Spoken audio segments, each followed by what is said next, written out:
Did you hear what I was playing, Lane? I didn't think I'd like to listen, sir. I'm sorry for that for your sake. I don't play accurately.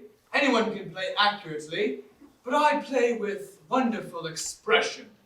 As far as the piano is concerned, sentiment is my forte. I keep science for life. Yes, sir. Speaking of the science of life, do you have the cucumber sandwiches cut for Lady Bracknell? Yes, sir.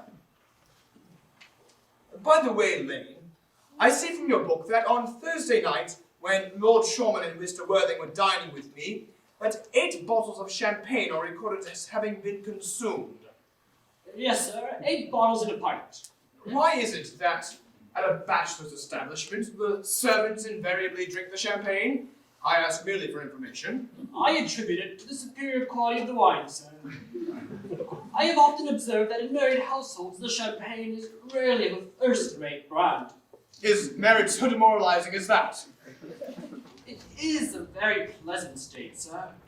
I have had very little experience of it myself up to the present. I have only been married once. That was in consequence of a misunderstanding between myself and a young person. I'm not quite sure that I'm interested in your family life, Lane. No, sir, it is not a very interesting subject. I never think of it myself.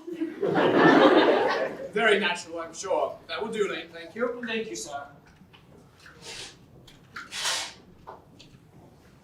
Lane's views on marriage seem rather lax. Really, if the lower orders can't set us a good example, what on earth is the use of them? They seem as a class to have absolutely no sense of moral responsibility. Mr. Ernest Worthing. Ernest, how are you? I've been to the town. Oh, pleasure. What else should bring one anywhere? Eating as usual, I see, Algernon. It is customary in good society to take some slight refreshment at 5 o'clock. Where have you been since last Thursday? In the country. What on earth do you do there? When one is in town, one amuses oneself. When one is in country, one amuses other people. It is excessively boring. What are the people you amuse? Oh, neighbours. Got nice neighbours in your part of Shropshire? Perfectly horrid. Never speak to one of them. Immensely, you must amuse them. By the way, Shropshire is your country, is it not? Oh, yes, Shropshire. Why all these cups? Why cucumber sandwiches? Why such reckless extravagance in one so young? Who's coming to tea? No, merely Aunt Augusta and Gwendolen. How perfectly delightful.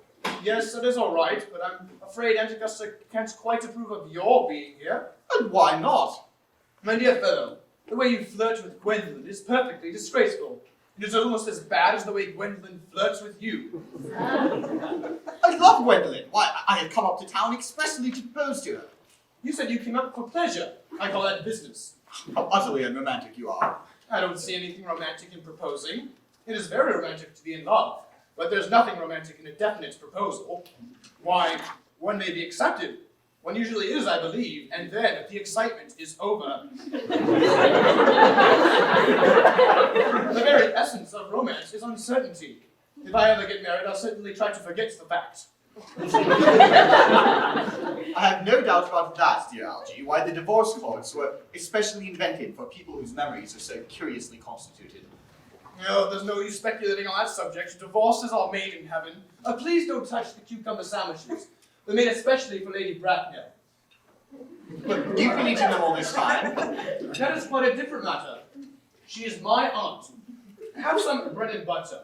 The bread and butter is for Gwendolen. Gwendolen is devoted to bread and butter. And very good bread and butter it is, too.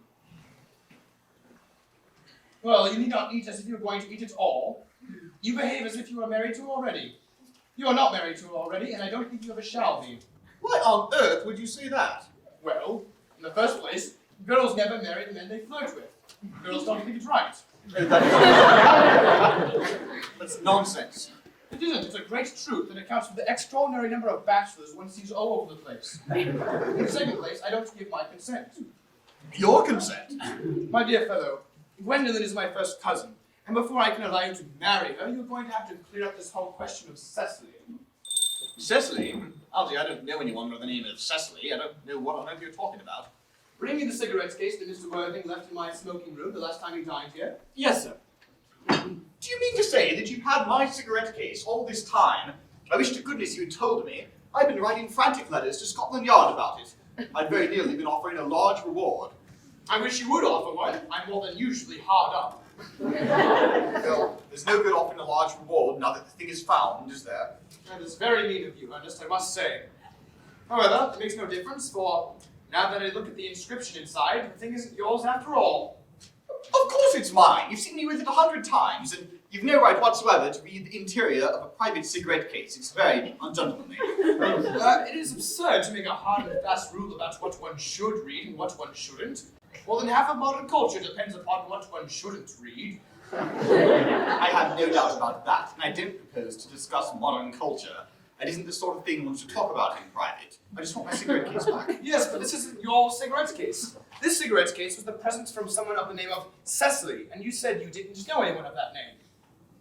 Well, if you must know, Cecily happens to be my aunt. Your aunt? Yes, charming old lady she is too, lives in Tunbridge Wells. Just give it back to me, Archie. But why does she call herself Little Cecily if she is your aunt and lives at Tunbridge Wells? From Little Cecily with her fondest love. My dear Algie, some aunts are tall, some aunts are not tall. Surely that is a matter an aunt may be allowed to decide for herself. You seem to think that every aunt on earth should be exactly like your aunt. How perfectly absurd. I just want my cigarette case back. Yes, but why does she call you her uncle? From Little Cecily with her fondest love to dear Uncle Jack. Now, there is no objection, I admit, to an aunt being a small aunt, but why an aunt, whatever her size may be, would call her own nephew her uncle? I can't quite make out. Besides, your name isn't Jack, it's Ernest. It isn't Ernest. It's Jack. But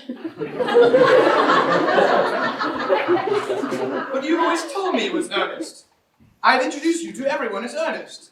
You answer to the name of Ernest. You look as if your name was Ernest. You're the most earnest-looking person I ever saw in my life. It's perfectly absurd you're saying your name isn't Ernest. It's on your cards. Here's one of them. Mr. Ernest Worthing, B4, the Albany.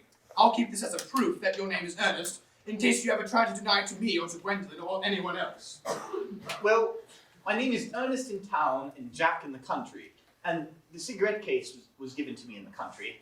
Yes, but that doesn't account for the fact that your small Aunt Cecily, who lives at Tunbridge Wells, calls you her Uncle Jack. Much better have the whole thing out at once. My dear Algie, you talk exactly as if you were a dentist. It's very vulgar to talk like a dentist when one isn't a dentist. It leaves a false impression. That is exactly what dentists always do. Now, go on, do the whole thing. I might just mention that I've always suspected you of being a confirmed secret bomberist, and I'm quite sure of it now. A bunburyist? What on earth do you mean by a bunburyist? I will share with you the meaning of that incomparable expression as soon as you are kind enough to inform me why you are Ernest in town and Jack in the country. Well, produce my cigarette case first. Here it is. Now produce your explanation. Pray, make it improbable. My dear fellow, there's nothing improbable about it at all. Why, in fact, the thing is perfectly ordinary. You see, the late Mr. Thomas Cardew, who adopted me when I was a little boy, made me in his will the guardian to his granddaughter, Miss Cecily Cardew. Miss Cardew, who addresses me as her uncle out of motives of respect which you could not possibly understand, lives in my place in the country under the guardianship of her governess, Miss Prism. Where is this place in the country, by the way? That is no business of yours. You are not going to be invited. I can tell you quite candidly the place is not in Shropshire. Oh, I suspected that, my dear boy. I've been bunburying all over Shropshire on 2 separate occasions. Now, go on, why are you Ernest in town, Jack in the country? My dear fellow, I really don't know whether you'll be able to understand my true motives. You are hardly serious enough.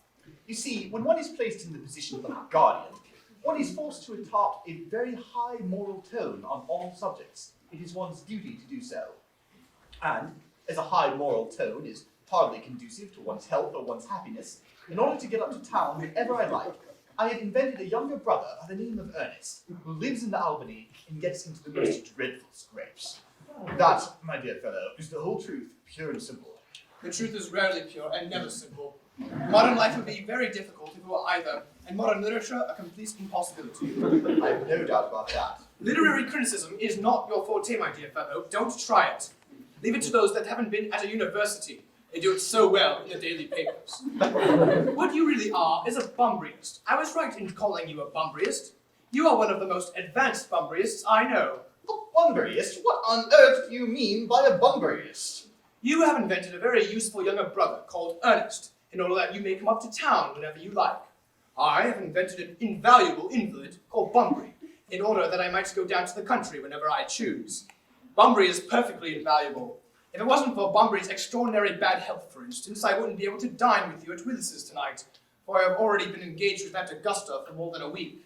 I haven't asked you to dine with me anywhere tonight. I know.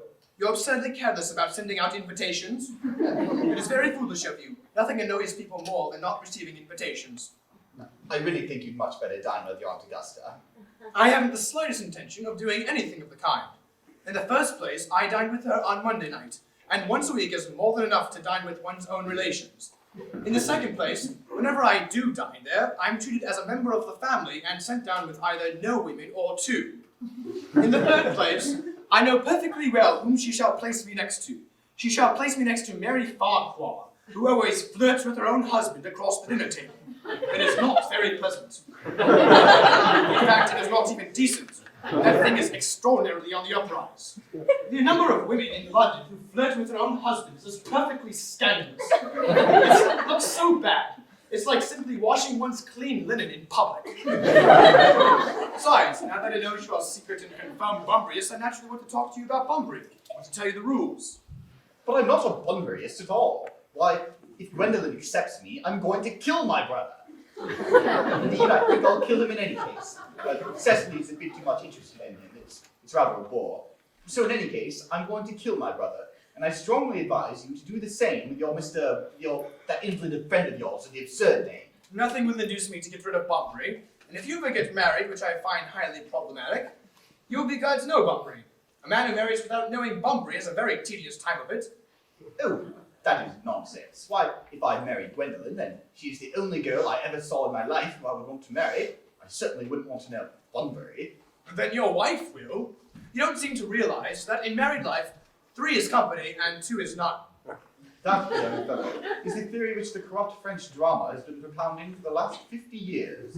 Yes, and that the happy English home is proved in half the time. For heaven's sake, don't try to be so cynical, Algie. It's perfectly easy to be cynical. It is not easy to be anything nowadays. There's so much beastly competition about. Oh, there must be Aunt Augusta. Only creditors and relatives ever ring that Wagnerian manner. Now, if I get her out of the way for 10 minutes, in order that you might have the opportunity of proposing to Gwendolen, might I dine with you at Willis's tonight? I suppose if you want to. Yes, but you must be serious about it. I hate people who aren't serious about meals. It's so shallow of them. Lady Bracknell and Miss Fairfax. Good afternoon, dear Algernon. I hope you are behaving very well. I am feeling very well, Aunt Augusta. That's not quite the same thing. In fact, the two things rarely go together. Dear me, you are smart. I am always smart. Am I not, Mr. Worthing? You are quite perfect, Miss Fairfax. Oh, I hope I am not that. You would leave no room for developments. And I intend to develop in many directions. I'm sorry for a little late, Algernon, but I was obliged to call on dear Lady Harvey. I hadn't been there since her poor husband's death. I never saw a woman so altered. She looks quite 20 years younger. Now, I'll have a cup of tea and one of those nice cucumber sandwiches you promised me. Certainly, Aunt Augusta. Gwendolen, won't you sit here? Thanks, Mamma. I'm quite comfortable where I am. Good heavens! Lane, why are there no cucumber sandwiches? I ordered them specially. There are no cucumbers in the market this morning, sir. I went down twice. No cucumbers? No, sir, not even for ready money. That will do, Lane, thank you. Thank you, sir. I'm dreadfully sorry. Dreadfully sorry about there being no cucumbers, not even for ready money. It really makes no matter, Algernon. I had some crumpets with Lady Harbury, who seems to me to be living entirely for pleasure now. I heard her hair has turned quite gold from grief. It certainly has changed its colour. From what cause, I, of course, cannot say. Thank you. I've a treat for you tonight, Algernon. I'm going to send you down with Mary Farquhar. She is such a nice woman, and so attentive to her husband. It's delightful to watch them. I'm afraid I shall have to give up the pleasure of dining with you tonight after all, Aunt Augusta. I hope not, Algernon. It will put my table completely out. Your uncle would have to dine upstairs. Fortunately, he is accustomed to that. It is a great bore and need hardly mention a great disappointment to me, but the truth is I have just received a telegram that says my poor friend Bunbury is very ill again. They seem to think I should be with him. It is very strange. This Mr. Bunbury seems to suffer from curiously bad health. Yes, Bunbury is a dreadful invalid. Well, I must say, Algernon, that I think it is high time this Mr. Bunbury made up his mind whether he was going to live or to die. This shilly-shallying with the question is absurd. Nor do I in any way approve of the modern sympathy with invalids. I consider it morbid.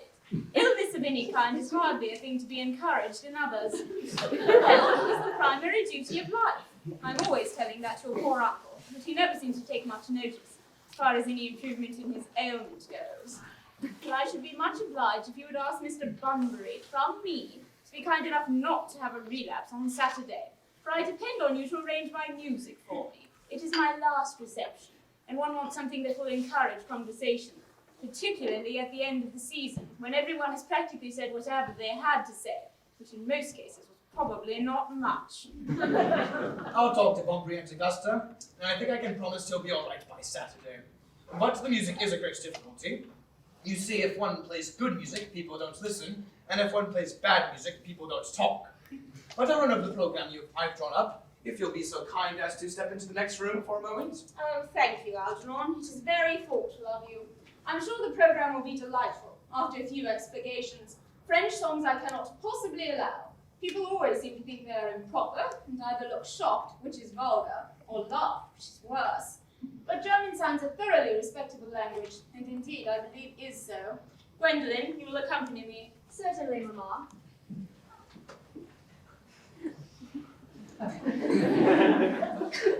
Charming day it has been, Miss Fairfax. Pray don't talk to me about the weather, Mr. Worthing. Whenever people talk to me about the weather, I always feel quite certain that they mean something else. And that makes me so nervous. I do mean something else, Miss Fairfax. I thought so. In fact, I am never wrong. In fact, I would like to be allowed to take advantage of Lady Bracknell's absence. I would certainly advise you to do so. Mamma has a way of coming back suddenly into a room that I have often had to speak to her about. Miss Fairfax, Gwendolen, ever since I met you, I have admired you more than any girl I have ever met since I met you.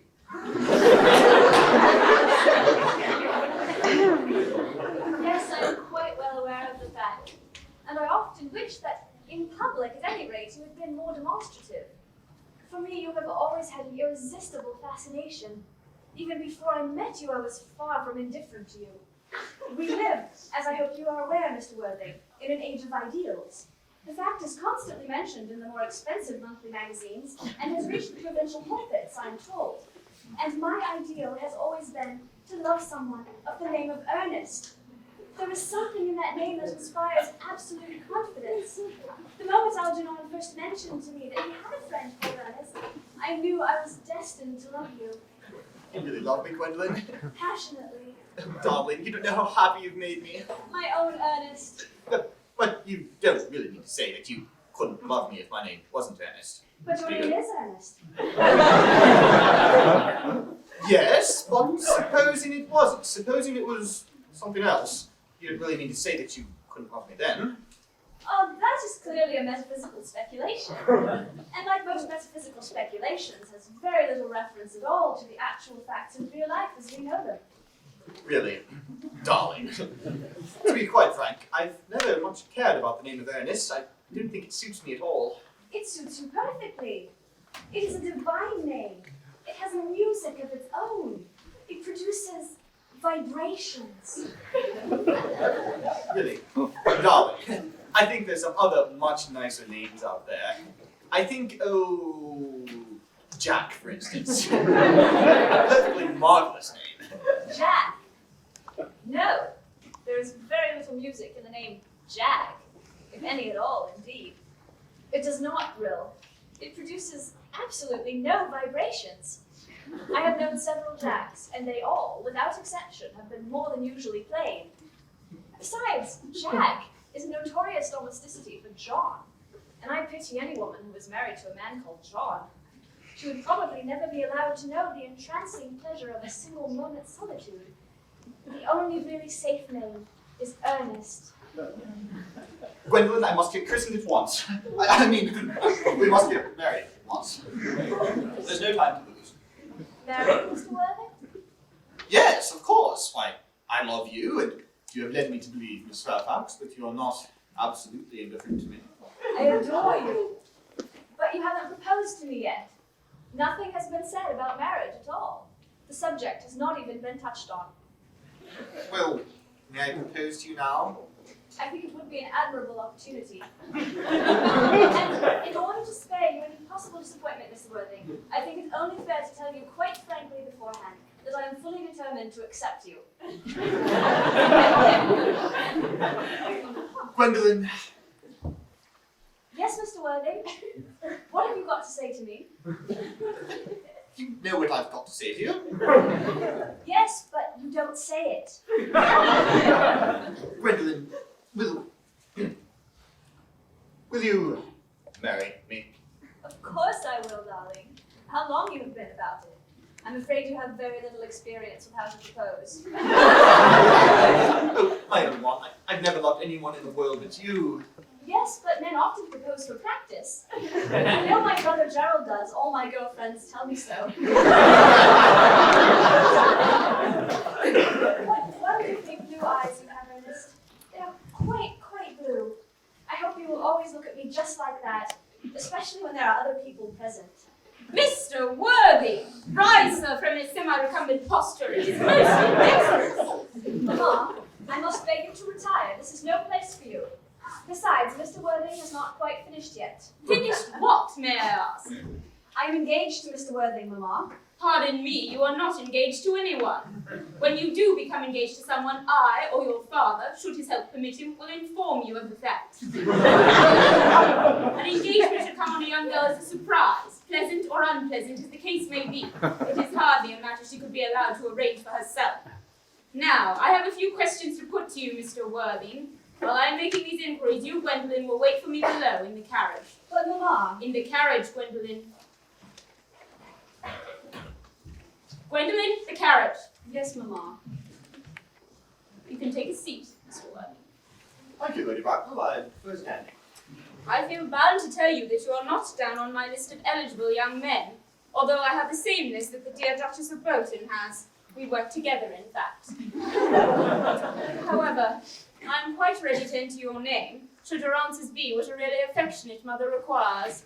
Do you smoke? Well, yes, I must admit I do smoke. I am glad to hear it. A man should always have an occupation of some kind. There are far too many idle men in London as it is. How old are you? 29. A very good age to be married at. I have always been of opinion that a man who desires to get married should know either everything or nothing. Which do you know? I know nothing, Lady Bracknell. I'm glad to hear it. I do not approve of anything that tampers with natural ignorance. Ignorance is like a delicate, exotic fruit. Touch it, and the bloom is gone. The whole theory of modern education is radically unsound. Fortunately, in England, at any rate, education produces no effect whatsoever. If it did, it would prove a serious danger to the upper classes and probably lead to acts of violence in Grosvenor Square. What is your income? Between 7,000 and 8,000 a year. In land or in investment? In investments, chiefly. That is satisfactory. What between the duties expected of one during one's life and those exacted from one after one's death, land has ceased to be either a profit or a pleasure. It gives one position and prevents one from keeping it up. That is all that can be said about land. Well, I do have a country house, of course, with about 1,500 acres attached, I think. Although, it didn't depend on that for any real income. I think the poachers are the only ones who make anything out of it. A country house. How many bedrooms? Well, that point can be cleared up afterwards. You have a townhouse, I hope. A girl with a simple, unspoiled nature like Gwendolyn could hardly be expected to reside in the country. Well, I do own a house in Belgrave Square, although it is let by the year to Lady Wasson. I can get it back whenever I like, though, at 6 months' notice. Lady Bloxham. I don't know her. She goes about very little. She is a lady considerably advanced in years. Ah, nowadays that is no guarantee of respectability of character. What number in Belgrave Square? 149. The unfashionable side. I thought there was something. However, that could be easily altered. You mean the fashion or the side? Both, if necessary, I presume. What are your politics? Well, I'm afraid I really have none. You see, I'm a liberal unionist. Ah, they count as Tories. They dine with us, or come in the evenings at any rate. Now, to minor matters. Are your parents living? I have lost both my parents, Lady Bracknell. To lose one parent, Mr. Worthing, may be regarded as a misfortune.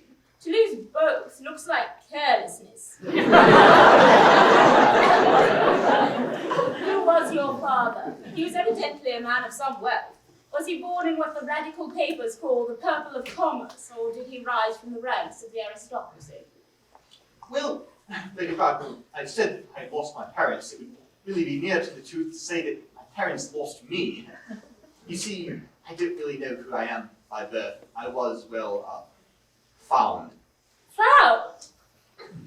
Yes, the late Mr. Thomas Cardew, a gentleman of very kindly and charitable disposition, found me and gave me the name of Worthing, because he had a first-class ticket to Worthing in his pocket at the time. Worthing is a place in Sussex.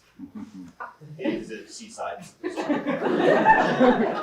Where did this charitable gentleman with the first-class ticket to the seaside resort find you? In a handbag. A handbag? Yes, a somewhat large black handbag with handles attached to it. A perfectly ordinary handbag. In what locality did this Mr. James or Thomas Cardew find this ordinary handbag? In the cloakroom at Victoria Station. The cloakroom at Victoria Station. Yes, the Brighton line. The line is immaterial. Mr. Worthing, I confess I feel somewhat bewildered by what you've just told me. To be born, or at any rate bred, in a handbag, whether it had hands or not, seems to me to display a contempt for the ordinary decencies of family life that reminds one of the worst excesses of the French Revolution. I presume you know what that unfortunate movement led to. As to the particular locality in which the handbag was found, cloakroom at a railway station might serve to conceal a social indiscretion. Has probably indeed been used for such a purpose before now, but it could hardly be regarded as an assured basis for a recognized position in good society. May I ask you then what you would advise me to do then, Lady Bracknell? I need hardly say I would do anything in the world to assure Gwendolyn's happiness. I would strongly advise you, Mr. Worthing, to try and acquire some relations as soon as possible. And to make a definite effort to produce one parent of either sex before the season is quite over. Well, I don't see how I can possibly do that. I can produce the handbag at any moment. Really, I have it in my room at home. I really think that should be enough to satisfy you, Lady Bracknell. Me, sir, how can it affect me? You can hardly imagine that I and Lord Bracknell would dream of allowing our only daughter, a girl brought up with the utmost care, to marry into a cloakroom and form an alliance with a parcel? Good morning, Mr. Worthing. Good morning. Oh, for heaven's sake, stop playing that ghastly tune, Algie. How idiotic you are. Did it go off all right, old boy? You don't mean to say Gwendolyn refused you? I notice the way she has. She's always refusing people. I think it is very ill-natured of her. No, Gwendolyn is right, she's a trivet. As far as she's concerned, we're engaged. Some mother that's perfectly unbearable. Never met such a gorgon. I don't really know what a gorgon is, but I'm quite sure anybody knows. In any case, she's a monster without being a myth, which is perfectly unfair. And I'm sorry, Algie, I suppose I shouldn't talk of your own aunt in this way before you. My dear boy, I love hearing my relations abused. It's the only thing that makes me put up with them at all. Relations are simply a tedious pack of people who haven't the remotest idea of how to live or the slightest instinct of when to die. Oh, that is nonsense. It isn't. Oh, I'm not going to argue with you about it. You always want to argue about things. That is what things are originally made for. Good heavens, if I thought that, I'd shoot myself. Why, say, you don't think there's any chance of Gwendolyn becoming like her mother in, oh, say, 150 years? Do you not? All women become like their mothers. That is their tragedy. No man does. That's his. Is that clever? It is perfectly phrased and quite as true as any observation in civilized life should be. I'm perfectly sick to death of cleverness. Why, everyone's clever nowadays. You can't go anywhere without being clever people. The thing has become an absolute public nuisance. I wish to goodness we had a few fools left. Oh, we have. How extremely interesting. I should like to meet them. What do they talk about? The fools? Oh, about the clever people, of course. What fools? By the way, have you told Gwendolyn the truth about your being Ernest in town and Jack in the country? My dear fellow, the truth isn't exactly the sort of thing one tells to a nice, sweet, refined girl like Gwendolyn. What extraordinary ideas you have about the way to relate to a woman. The only way to relate to a woman is to make love to her if she is pretty and to someone else if she is plain. Oh, that is nonsense. But what about your brother? What about the profligate Ernest? Oh, I shall have got rid of him by the end of the week. I'll say he got carried off in Paris by some illness, so say apoplexy. Lots of people die of apoplexy, don't they? Yes, but it's hereditary, my dear fellow. It's the sort of thing that runs in families. You would much better say a severe chill. You're quite sure a severe chill isn't hereditary or anything of that sort? Of course it isn't. Very well then. My poor brother Ernest to be carried off quite suddenly in Paris by a severe chill. That gets rid of him. Yes, but I thought you said that Miss Cardew was a little too much interested in your poor brother Ernest. Won't she feel his loss a good deal? Oh, I wouldn't worry about that. Cecily's not a silly romantic girl. Why, she has a capital appetite. She goes on long walks and pays no attention whatsoever to her studies. I should rather like to see Cecily. I will take very good care that you never do. She is excessively pretty and only just 18. Does Gwendolyn know that you have an excessively pretty ward who is just 18? One doesn't exactly blurt these things out to people. I am quite sure that Gwendolyn and Cecily are going to become extremely great friends. Why, I'll bet you anything you like that a half an hour after they've met, they'll be calling each other sister. Women only call each other that after they've called each other a lot of other things first.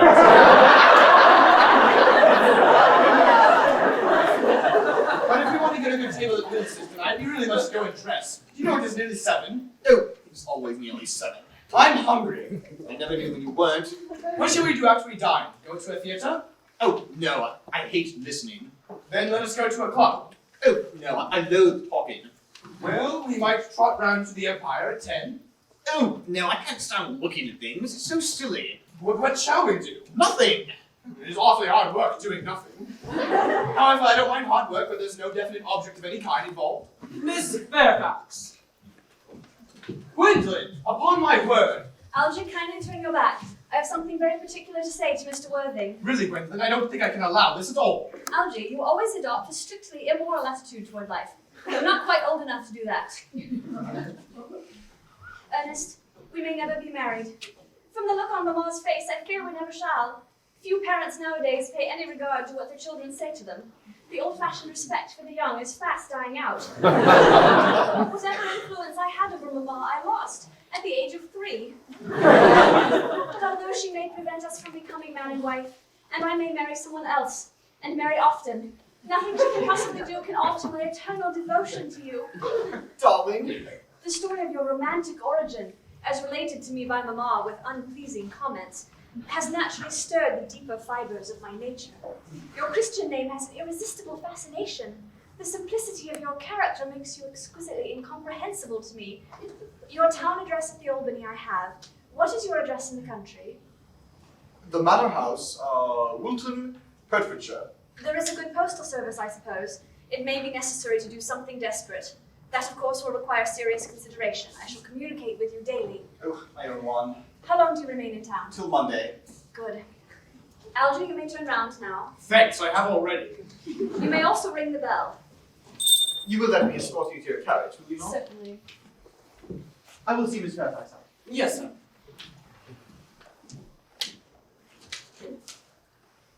A glass of sherry, Lane. Yes, sir.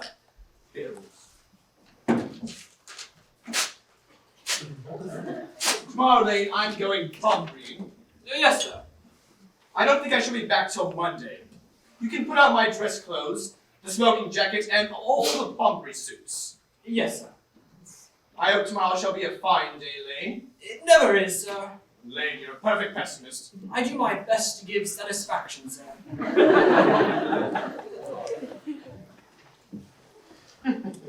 Oh, there's a sensible, intellectual young girl. The only girl I ever cared for in my life. What are you laughing about? Oh, I'm just a little anxious for poor Bunbury, that's all. You better be careful, or your friend Bunbury is going to get you into a serious scrape one of these days.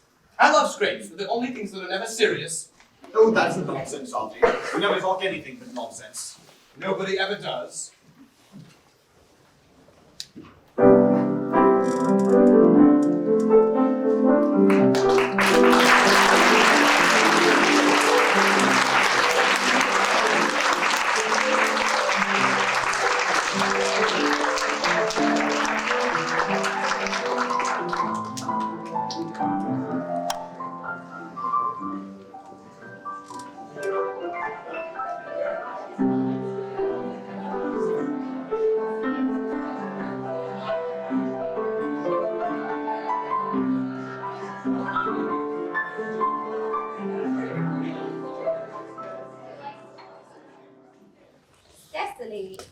Cecily, surely such a utilitarian occupation as the watering of flowers is rather Moulton's duty than yours, especially at a moment when intellectual pleasures await you. Your German grammar is on the table. Pray open it at page 15. We will repeat yesterday's lesson. But I don't like German. It isn't at all a becoming language. I know perfectly well that I look quite plain after my German lesson. Child, you know how anxious your guardian is that you should improve yourself in every way. He laid particular stress on your German when he was leaving for town yesterday. Indeed, he always lays stress on your German when he is leaving for town. Dear Uncle Jack is so very serious. Sometimes he's so serious that I think he cannot be quite well. Your guardian enjoys the best of health, and his gravity of demeanor is especially to be commended in one so comparatively young as he is. I know no one who has a higher sense of duty and responsibility. I suppose that is why he often looks a little bored when we three are together. Cecily, I'm surprised at you. Mr. Worthing has many troubles in his life. Idle merriment and triviality would be out of the place in his conversation. You must remember his constant anxiety about that unfortunate young man, his brother. I wish Uncle Jack would allow that unfortunate young man, his brother, to come down here sometimes. We might have a good influence over him, Miss Prism. I'm sure you certainly would. You know German and geology and things of that kind influence a man very much. I do not think that even I could produce any effect on a character that, according to his own brother's admission, is irretrievably weak and vacillating. Indeed, I am not sure that I would desire to replace him. I am not in favor of this modern mania for turning bad people into good people at a moment's notice. A man so let him reap. You must put away your diary, Cecily. I really don't see why you should keep a diary at all. I keep a diary in order to enter the wonderful secrets of my life. If I didn't write them down, I should probably forget all about them. Memory, my dear Cecily, is the diary that we all carry about with us. Yes, but it usually chronicles the things that have never happened and couldn't possibly have happened. Indeed, I believe memory is responsible for nearly all the 3-volume novels that Moody sends us. Do not speak slightingly of the 3-volume novel, Cecily. I wrote one myself in earlier days. Did you really, Miss Prism? How wonderfully clever you are.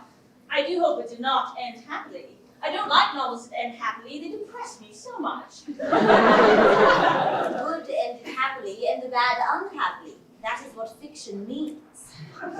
I suppose so, but it seems very unfair. Was your novel ever published? Alas, no. The manuscript, unfortunately, was abandoned. I use the word in the sense of lost or mislaid. To your work, child, these speculations are profitless. But I see dear Dr. Chasuble coming up through the garden. Dr. Chasuble, this is indeed a pleasure. How are we this morning? Miss Prism, you are, I trust, well? Miss Prism has just been complaining of a slight headache. I know it would do her so much good to have a short stroll with you in the park, Dr. Chasuble. Cecily, I have not mentioned anything about a headache. No, dear Miss Prism, I know that, but I felt instinctively that you had a headache. Indeed, I was thinking about that and not about my German lesson when the rector came in. I hope, Cecily, you are not attentive. Oh, I'm afraid I am. That is strange. Were I fortunate enough to be Miss Prism's pupil, I should hang upon her lips.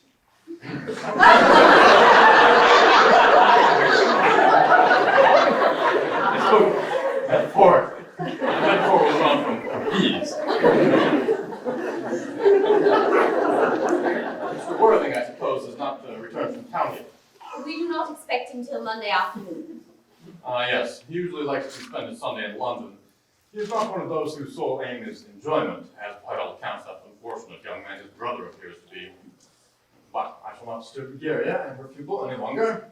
Egeria? My name is Letitia, Doctor. A classical allusion merely drawn from the pagan authors. I shall see you both, no doubt, at evensong. I think, dear Doctor, I will have a stroll with you. I find I have a headache after all, and a walk might do it good. Pleasure, Miss Prism, with pleasure. We might go as far as the schools and back. That would be delightful. Cecily, you will read your political economy in my absence. The chapter on the fall of the Troupe you may omit. It is somewhat too sensational. Even these metallic problems have their melodramatic side.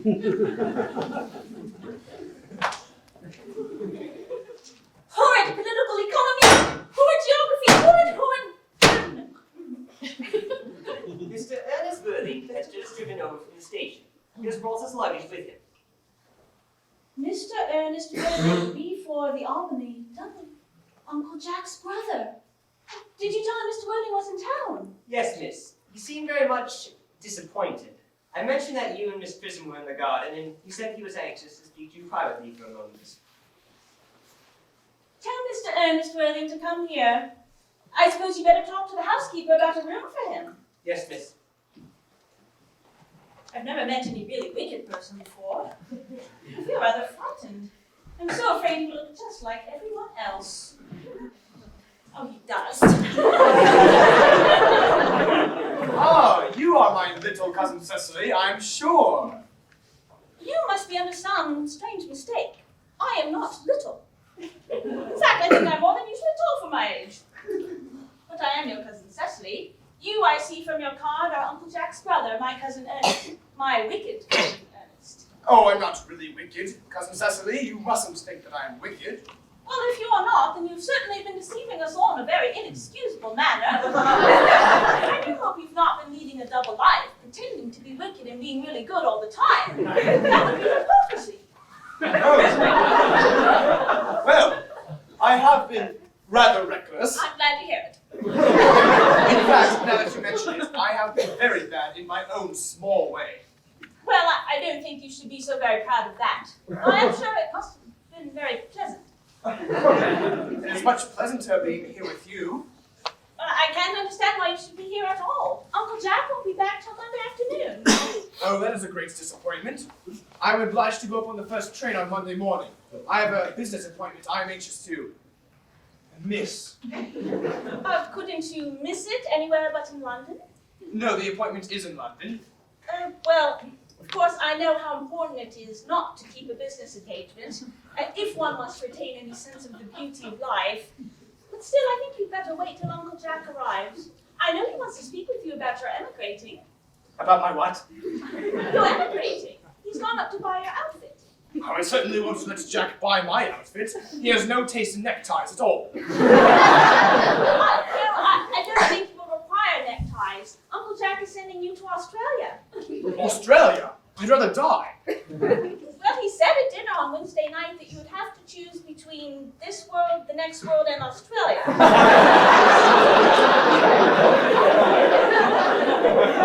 Well, Cecily, the accounts I've heard of Australia and the next world are not particularly encouraging. This world is good enough for me. Yes, but are you good enough for it? I'm afraid I'm not that.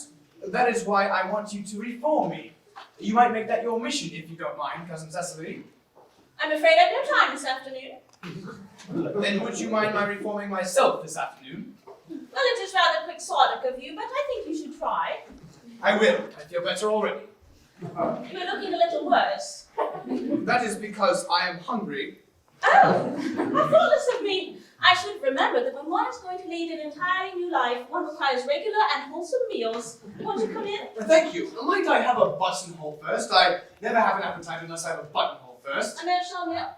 No, I'd sooner have a pink rose. Oh, why? Because you are like a pink rose, Cousin Cecily. I don't think it can be right for you to talk to me like that. Miss Prism never says such things to me. Miss Prism is a short-sighted old lady. You are the prettiest girl I ever saw in my life. Miss Prism says all good looks are a snare. But they are a snare that every sensible man should like to be caught in. Oh, I don't think I should like to catch a sensible man. Should know what to talk with him about. You are too much alone, dear Dr. Chasuble. You should get married. A misanthrope I can understand, a womanthrope never.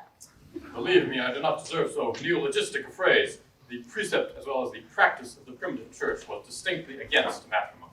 That is obviously the reason why the primitive church has not lasted up till the present day. And you do not seem to realize, dear Doctor, that by persistently remaining single, a man converts himself into a permanent public temptation. Men should be more careful. This very celibacy leads weaker vessels astray. But is a man not equally attractive when married? No married man is ever attractive except to his wife. And often, I'm told, not even to her. That depends on the intellectual sympathies of the woman. Maturity can always be depended on. Ripeness can be trusted. Young women are green. I spoke horticulturally. My metaphor was drawn from fruits. Where is Perhaps she followed us to the schools. Mr. Worthing? Mr. Worthing. This is indeed a surprise. We did not look for you until Monday afternoon. Indeed, I have returned sooner than I expected. I trust you're well, Dr. Chasuble. Dear Mr. Worthing, I hope this garb of woe does not betoken some terrible calamity. My brother. More shameful deaths and extravagance. Still leading his life of pleasure. Dead.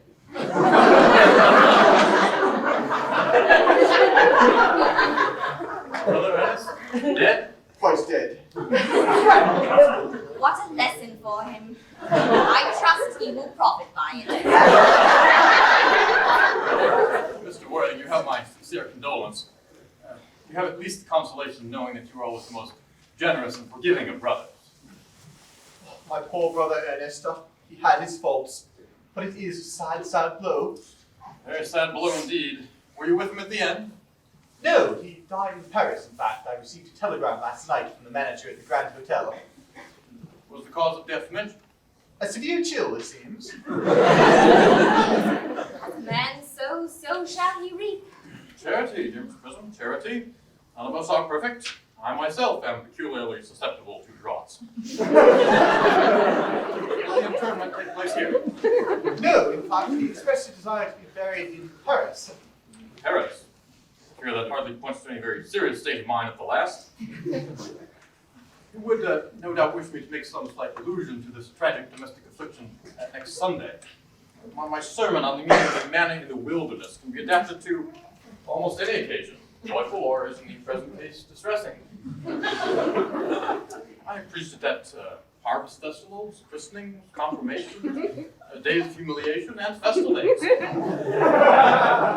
last time I delivered it was in the cathedral, as a charity sermon on behalf of the Society for the Prevention of Discontent among the upper orders. The bishop who was present was much struck by some of the analogies I drew. Oh, that reminds me. You mentioned christenings, I think. You do know how to christen, all right? I mean, you're always continually christening, aren't you? It is, I regret to say, one of the rector's most constant duties in this parish. I've often spoken to the poorer classes on the subject, but they don't seem to know what thrift is. And is there a particular infant in whom you are interested, Mr. Worthing? Your brother was, I believe, unmarried, was he not? Yes. People who live entirely for pleasure usually are. But it is not for any child I seek christening, no. Though I'm very fond of children. But, no, it's actually for myself. This afternoon, if you have nothing better to do. But surely, Mr. Worthing, you have been christened already. I don't remember anything about it. But have you any grave doubts on the subject? I certainly intend to. In any case, I don't know if the thing would trouble you at all, or I'm too old. Oh, not at all. The sprinkling and indeed immersion of adults is a perfectly canonical practice. Immersion? Oh, well, you need have no apprehensions. Sprinkling is all that is necessary, or indeed, I think, advisable. Our weather is so changeable. What hour would you wish the ceremony performed? Oh, I was thinking I might trot around about 5, if that would suit you. Perfectly, perfectly. In fact, I have 2 similar ceremonies to perform at that hour. The case of twins, which occurred recently in one of the outlying cottages of your own estate. Poor Jenkins, the carter, most hard-working man. I don't know if I'd like to be christened along with other babies. It would be so childish. How about if I come round at 5:30? Should do admirably. And now, dear Mr. Worthing, I will not intrude any longer to a house of sorrow. I would merely beg you not to be too much bowed down by grief. What seem to us bitter trials are often blessings in disguise. This seems to be a blessing of an extremely obvious kind. Uncle Jack, I'm so glad to see you back. Well, what hard clothes you've got on. We'll go and change them. Cecily! What is the matter, Uncle Jack? You look happy. You look as if you had a toothache, and I've got such a surprise for you. Who do you think is in the dining room? Your brother! Your brother Ernest, who arrived about half an hour ago. What nonsense! I haven't thought about it. Oh, don't say that! However badly he may behave to you in the past, he is still your brother. You couldn't be so heartless as to disown him. I'll tell him to come out, and you will shake hands with him, won't you, Uncle Jack? Well, these are very joyful tidings.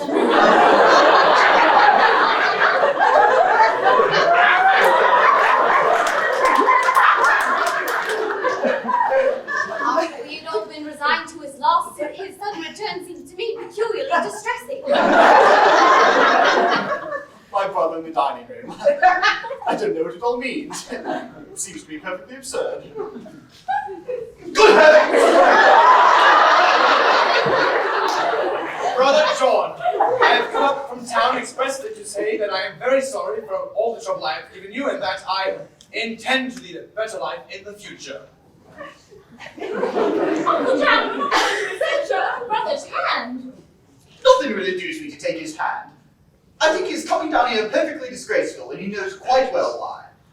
Uncle Jack, do be nice. There's some good in everyone. Why, Ernest has just been telling me about his poor invalid friend, Mr. Bunbury. He goes to visit so often. And surely there must be much good in one who is kind to an invalid and leaves the pleasures of London to sit by a bed of pain. Oh, he's been telling you about Mr. Bunbury, has he? He's been telling me all about poor Mr. Bunbury and his terrible state of health. But I won't have him talking to you about Bunbury or anything else. It's enough to drive one perfectly frantic. Of course, I admit all the faults were on my side. However, I must say that I think Brother John's coldness to be peculiarly painful. I expected a more enthusiastic welcome, especially considering it's the first time I have come here. Uncle Jack, if you don't shake hands with Ernest, I shall never forgive you. Never? Never, never, never. Well, this is the last time I will do it. It's pleasant, is it not, to see so perfect a reconciliation?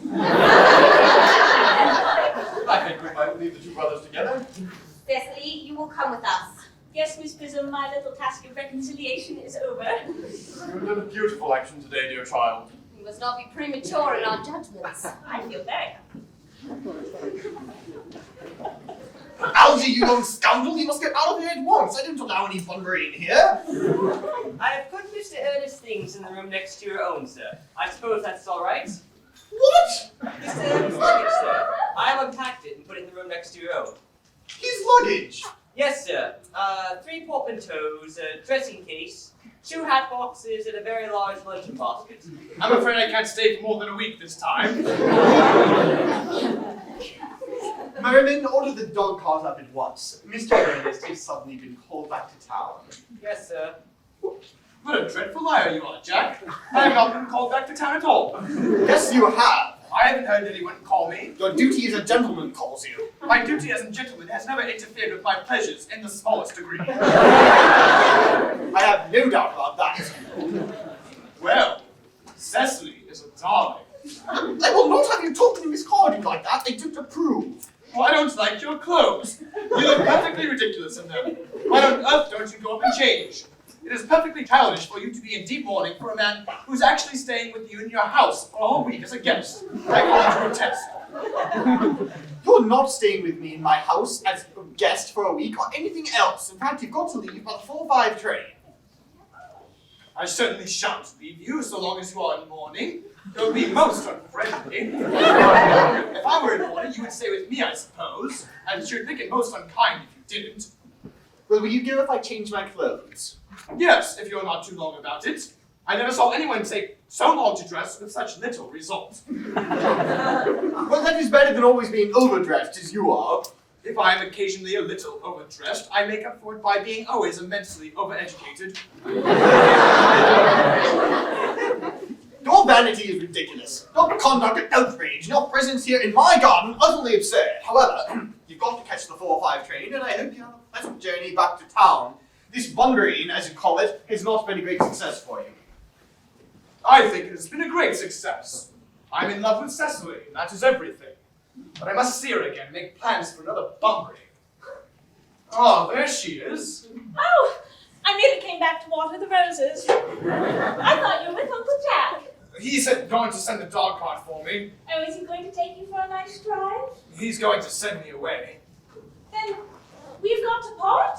I'm afraid so. It's a very painful parting.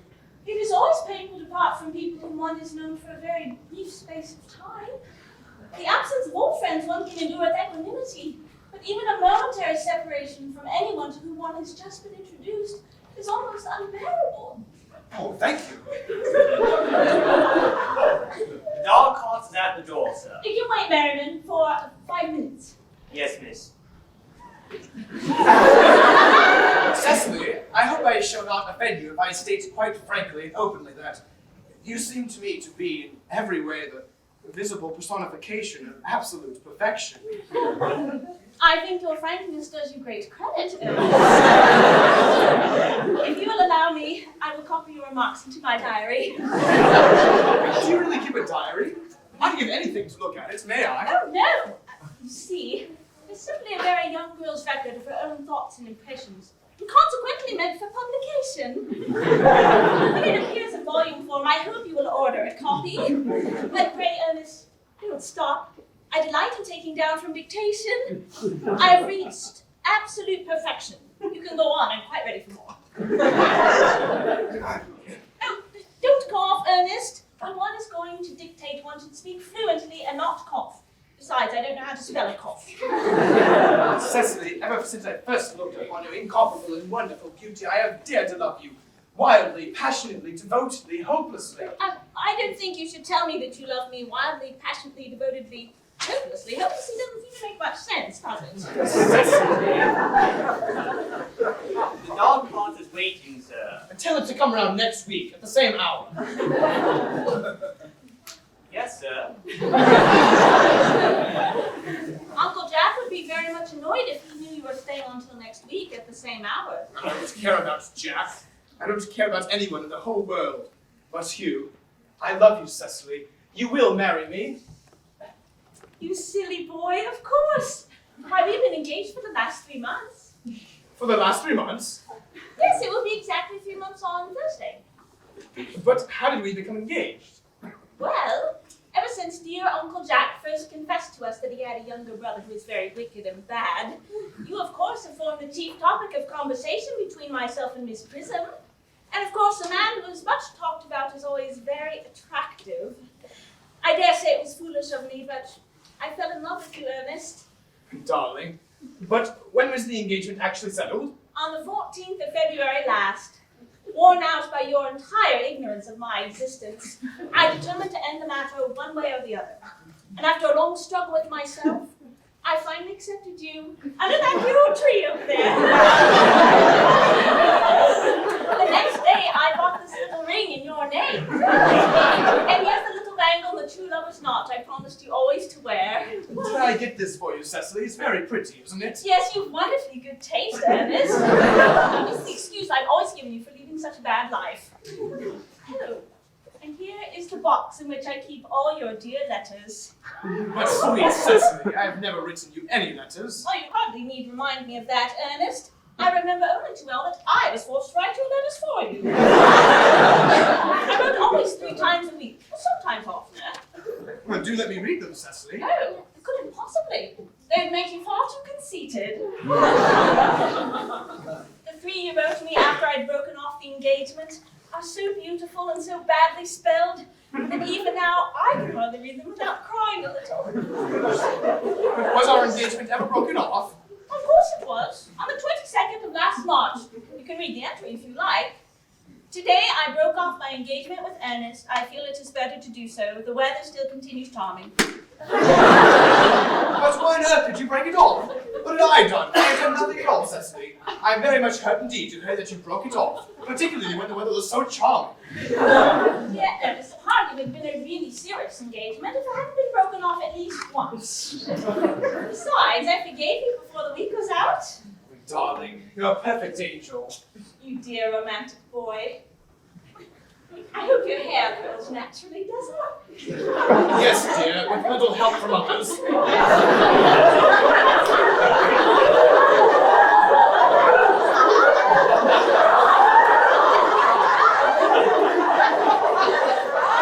You'll never break off our engagement again, will you? Oh, I don't think I can break it off now that I've actually met you. Besides, of course, there's the question of your name. Yes, of course. You must not laugh at me, darling, but it had always been a girlish dream of mine to love someone whose name was Ernest. There's something about that name that inspires absolute confidence. I pity any poor married woman whose husband is not called Ernest. You don't mean to say that you couldn't love me if I had some other name? But what name? Any name you like. Algernon, for instance. Well, I don't like the name of Algernon.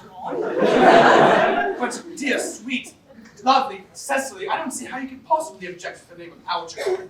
It is not at all a bad name. In fact, it is rather an aristocratic name. Half the chaps that get into bankruptcy court are called Algernon. But seriously, Cecily, if my name were Algie, couldn't you love me? I might respect you, Ernest. I might admire your character, but I fear I should not be able to give you my undivided attention. Now, Cecily, your rector here is, I suppose, thoroughly experienced in all the practices of the rites and ceremonials of the church. Oh, yes, Dr. Chasuble is a most learned man. He's never written a single book, so you can imagine how much he knows. I must see him at once on a most important christening. I mean, most important business. Oh? I shan't be more than half an hour. Well, considering that we've been engaged since February the 14th and I only met you today for the first time, it seems rather hard you should leave me for so long a period as half an hour. Couldn't you make it 20 minutes? I'll be back in no time. What an impetuous boy he is. I like his hair so much.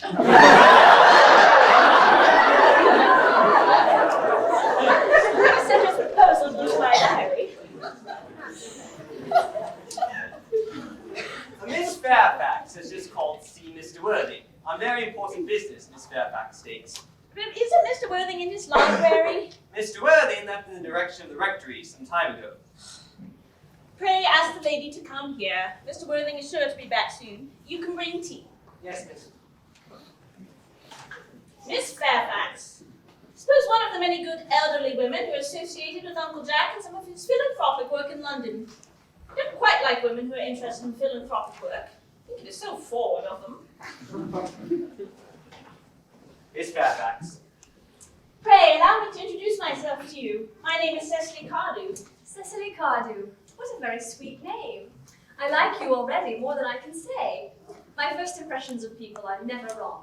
How nice of you to like me after we've known each other such a comparatively short time. Pray, sit down. I may call you Cecily, may I not? With pleasure, And you will always call me Gwendolyn, won't you? if you wish. Then that is all quite settled, is it not? I hope so. Perhaps this would be a favourable opportunity for my mentioning who I am. My father is Lord Bracknell.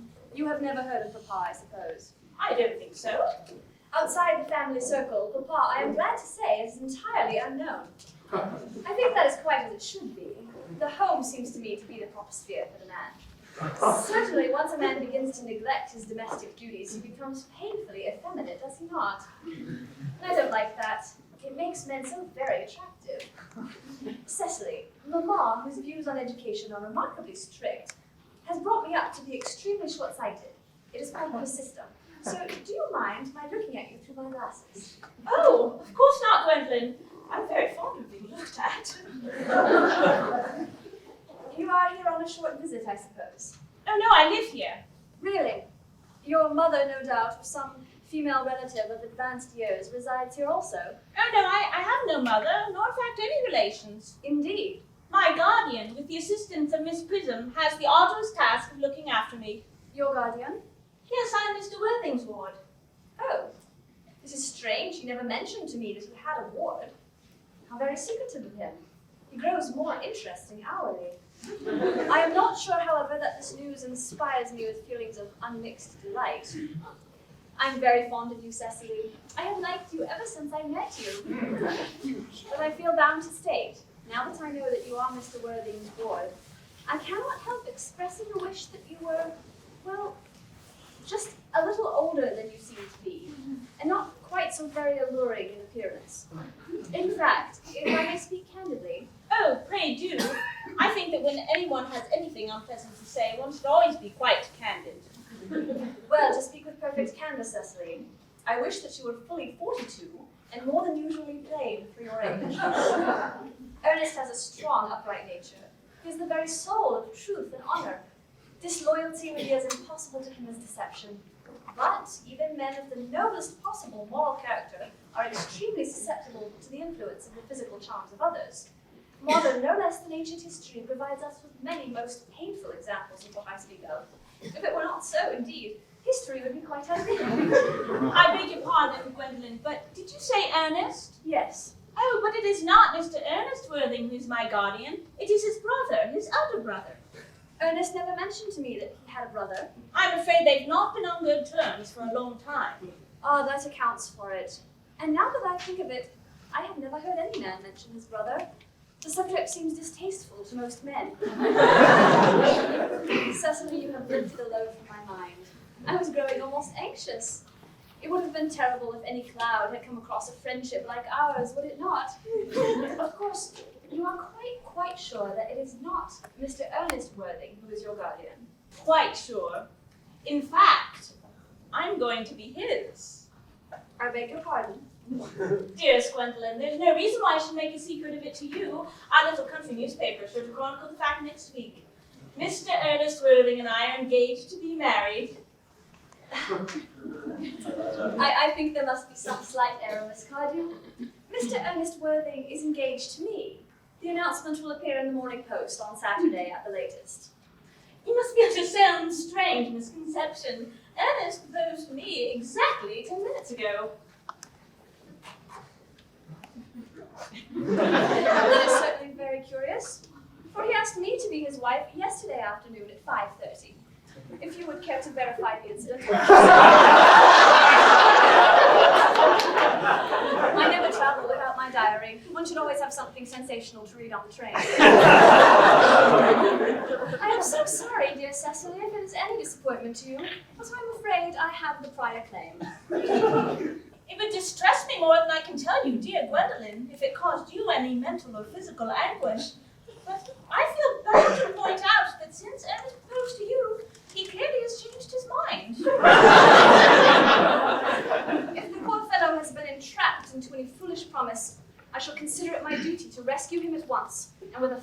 hand. Whatever entanglement my dear boy may have got into, I shall never reproach him with it after we are married. Do you allude to me, Miss Cardew, as an entanglement? You are presumptuous. On an occasion of this kind, it becomes more than a moral duty to speak one's mind. It becomes a pleasure. Do you suggest, Miss Fairfax, that I entrap Ernest into an engagement? How dare you? This is no time for wearing the shallow mask of manners. When I see a spade, I call it a spade.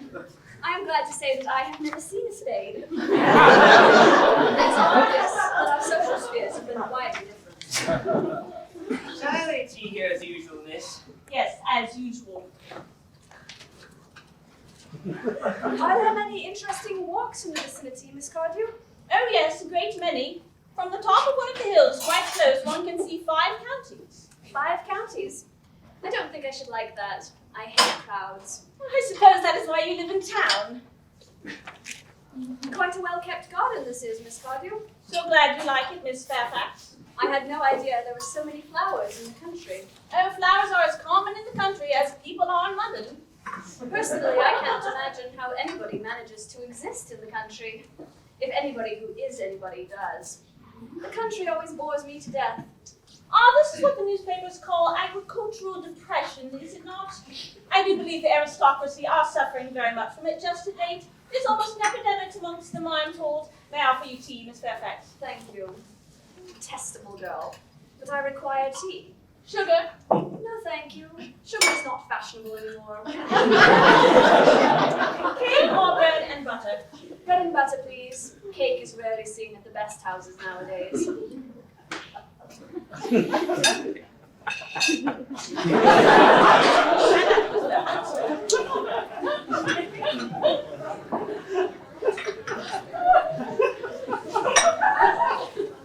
You have filled my tea with lumps of sugar, and though I asked most distinctly for bread and butter, you have given me cake. I am known for the sweetness of my nature and the extraordinary gentleness of my disposition.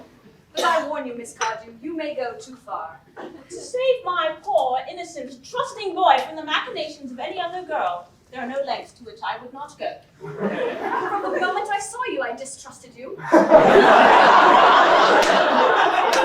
I felt that you were false and deceitful. I am never deceived in such matters. My first impressions of people are invariably right. It seems to me, Miss Fairfax, that I'm trespassing on your valuable time. No doubt you have many other calls of a similar character to make the same.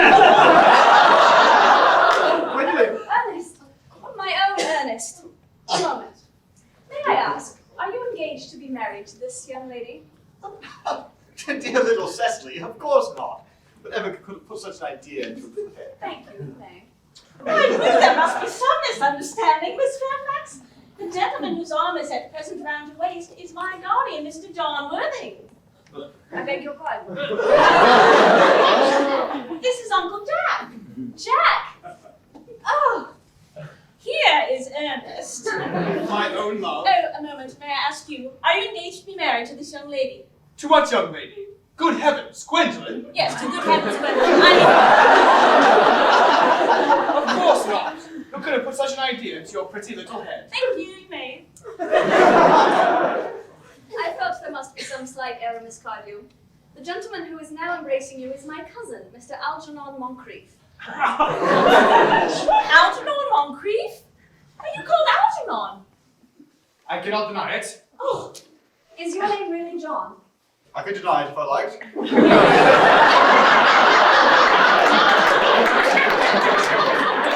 I could deny anything if I liked, but my name certainly is John. It has been John for years. a gross deception has been practiced on both of us. My poor wounded Cecily. My sweet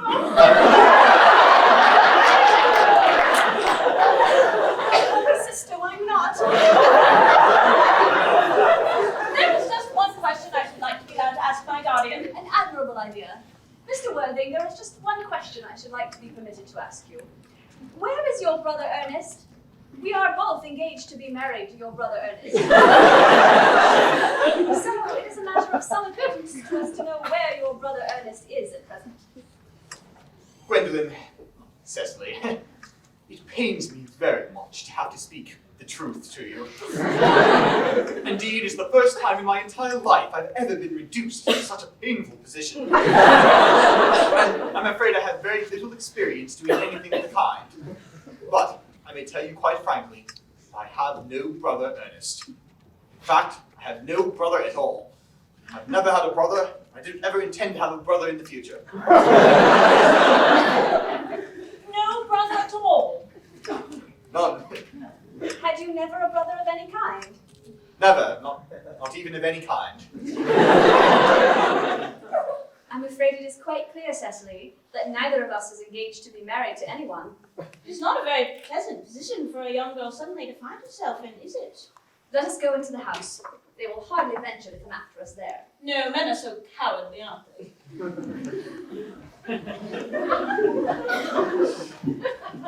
This ghastly state of things is what you call Bunbury, I suppose?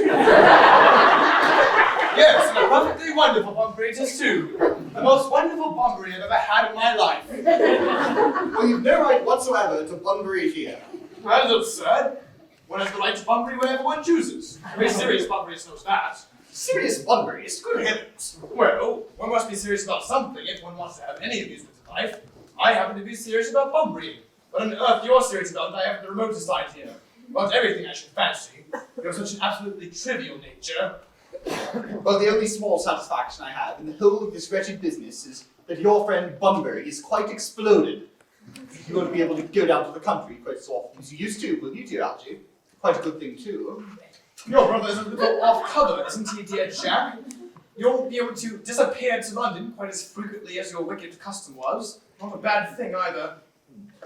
And another thing, on Miss Cardew, I must say that you're taking in a sweet, simple, innocent young girl like that is perfectly inexcusable, to say nothing of the fact that she is my ward.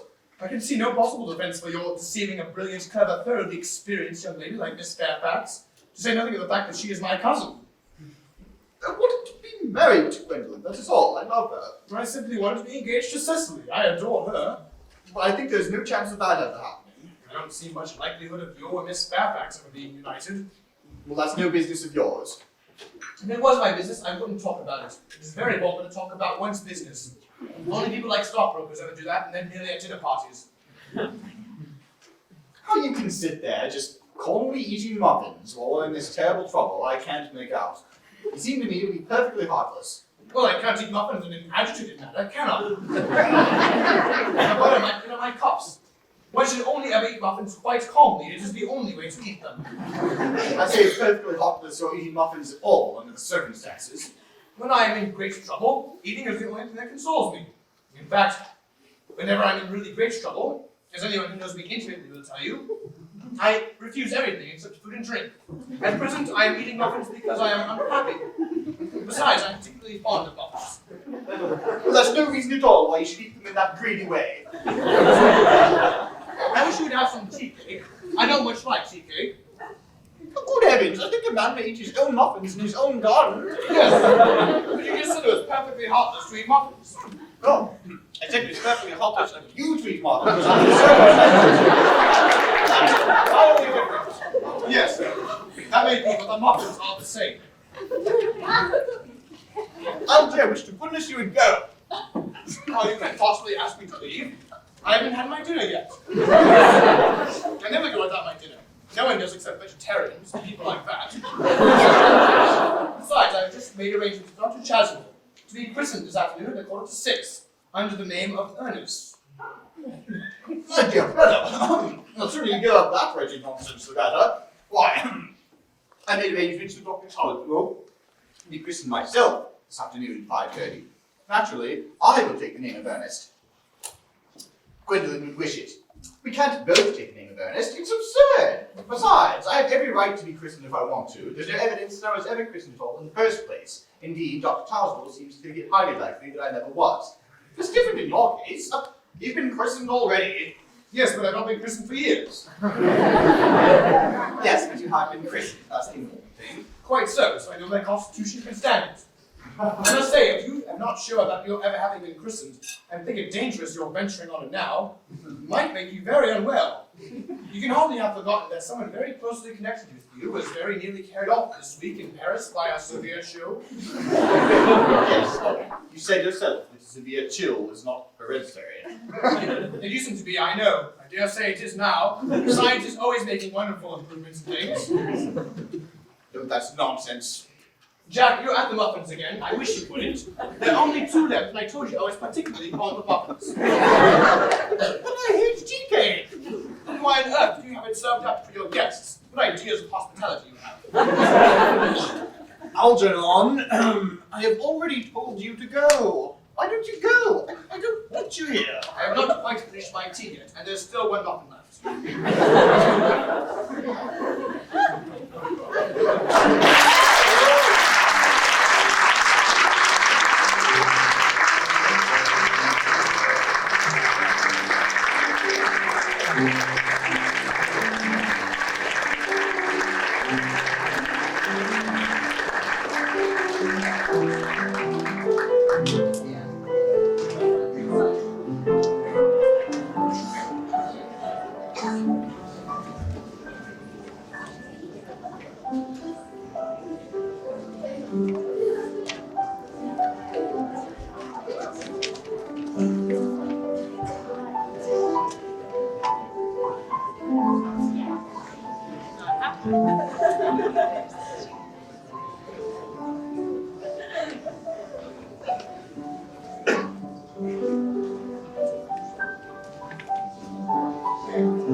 The fact that they did not follow us at once into the house, as anyone else would have done, seems to me to show they have some sense of shame left. They've been eating muffins. That looks like repentance. They don't seem to notice us at all. Couldn't you cough? But I haven't got a cough. They're looking at us. What effrontery. They're approaching. That's very forward of them. Let us preserve a dignified silence. Certainly, it is the only thing to do now.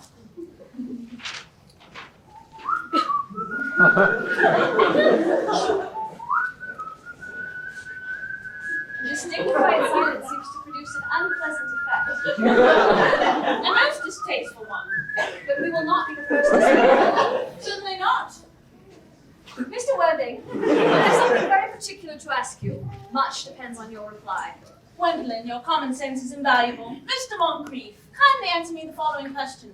Why did you pretend to be my guardian's brother? In order that I might have the opportunity of meeting you. That certainly seems to be a satisfactory answer, doesn't it? Yes, dear, if you can believe him. I don't. But that does not affect the wonderful beauty of his answer.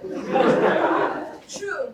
In matters of grave importance, style, not sincerity, is the vital thing. Mr. Worthing, what possible explanation can you offer me for pretending to have a brother? Was it in order that you might have the opportunity of coming up to town as often as possible in order to see me? Can you doubt it, Miss Fairfax? I have the gravest doubts upon the subject, but I intend to crush them. This is not the moment for German skepticism. Their explanations seem to me to be quite satisfactory, especially Mr. Worthing's. That appears to have the stamp of truth upon it. I am more than content with what Mr. Moncrief said.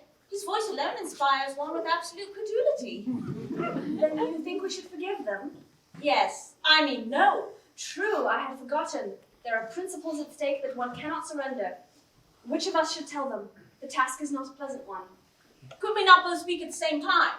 An admirable idea. I nearly always speak at the same time as other people. Will you take the time for me? Certainly. Your Christian names are still an insuperable barrier. That is all. Our Christian names? Is that all? Or we are going to be christened this afternoon?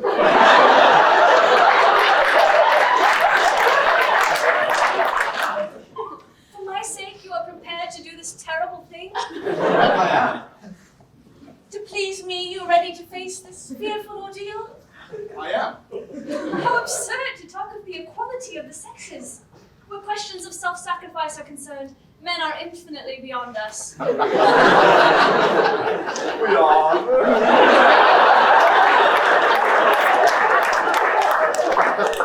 They have moments of physical courage of which we women know absolutely nothing. Darling. Darling. Lady Bracknell. Gwendolyn, what does this mean? Merely that I am engaged to Mr. Worthing, Mamma. Come here. Sit down. Sit down immediately. Hesitation of any kind is a sign of mental decay in the young or physical weakness in the old. Apprised, sir, of my daughter's sudden flight by her trusty maid, whose confidence I purchased by means of a small coin, I followed her at once by a luggage train. Her unhappy father is, I am glad to say, under the impression that she is attending a more than usually lengthy lecture by the University Extension Scheme on the influence of a permanent income on thought. I do not propose to undeceive him. Indeed, I have never undeceived him on any question. I consider it wrong. But of course you clearly understand that all communication between yourself and my daughter must cease immediately, from this moment. On this point, as indeed on all points, I am firm. I'm engaged to be married to Gwendolyn, Lady Bracknell. You are nothing of the kind, sir. And now, as regards Algernon. Algernon, Yes, Aunt Augusta? may I ask if it is in this house that your invalid friend Mr. Bunbury resides? Oh, Bunbury doesn't live here. Bunbury's somewhere else at present. In fact, Bunbury's dead. When did Mr. Bunbury die? His death must have been extremely sudden. Oh, I killed Bunbury this afternoon. I mean, Bunbury died this afternoon. What did he die of? Oh, Bunbury? He was quite exploded. Exploding? Was he the victim of a revolutionary outrage? I was not aware that Mr. Bunbury was interested in social legislation. If so, he is well paid for his morbidity. What I mean, Aunt Augusta, was that Bunbury was found out. The doctors found out that Bunbury could not live, that is what I mean, so Bunbury died. Well, he seems to have had great confidence in the opinion of his physician. I am glad, however, that he made up his mind at last to some definite course of action and acted under proper medical advice. And now that we have finally got rid of this Mr. Bunbury, may I ask, Mr. Worthing, who is that young person whose hand my nephew Algernon is now holding in what seems to me a peculiarly unnecessary manner? That is Miss Cecily Cardew, my ward. I'm engaged to be married to Cecily, Aunt Augusta. I beg your pardon? Mr. Moncrief and I are engaged to be married, Lady Bracknell. I do not know whether there is anything peculiarly exciting in the air of this particular part of Hertfordshire, but the number of engagements that goes on seems to be considerably above the proper average that statistics have laid down for our guidance. I think a few preliminary inquiries on my part would not be out of place. Mr. Worthing, is Miss Cardew at all connected with any of the larger railway stations in London? I merely desire information. Until yesterday, I had no idea that there were any families or persons whose origin was a terminus. Miss Cardew is the granddaughter of the late Mr. Thomas Cardew of 149 Belgrave Square, Southwest, Gervais Park, Dorking, Surrey, and the Sporran, Heathshire, in B. That is not unsatisfactory. 3 addresses always inspire confidence, even in tradesmen. But what proof have I of their authenticity? I have preserved the court records of the period. They're open to your inspection, Lady Bracknell. I have known strange errors in that publication. Miss Cardew's family solicitors are Messrs. Markby, and Markby. Markby, and Markby, a firm of the very highest position in their profession. Indeed, I am told that one of the Mr. Markbys is occasionally to be seen at dinner parties. So far, I am satisfied. Oh, how generous of you, Lady Bracknell. You will also be pleased to hear that I have in my possession certificates of Miss Cardew's birth, baptism, whooping cough, registration, vaccination, confirmation, and the measles, the German and English varieties. Ah, a life crowded with incident, though perhaps somewhat too exciting for a young girl. I am not myself in favour of premature experiences. The time approaches for our departure. We have not a moment to lose. As a matter of form, Mr. Worthing, I had better ask whether Miss Cardew has any little fortune. Oh, about £130,000 in the funds, that is all.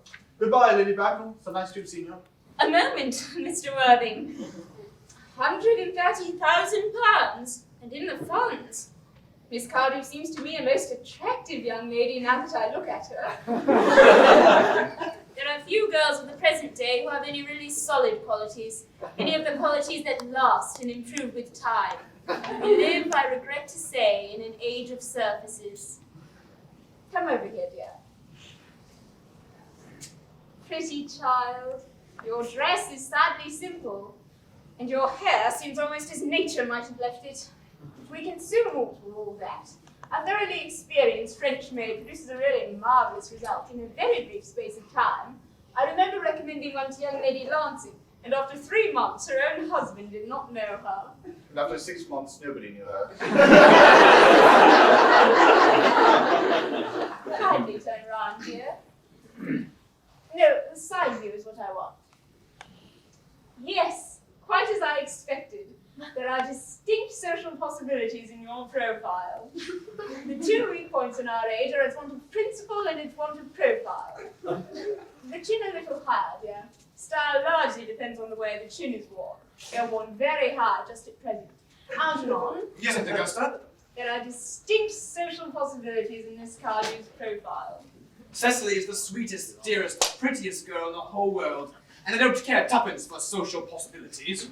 Never speak disrespectfully of society, Algernon. Only people who can't get into it do that.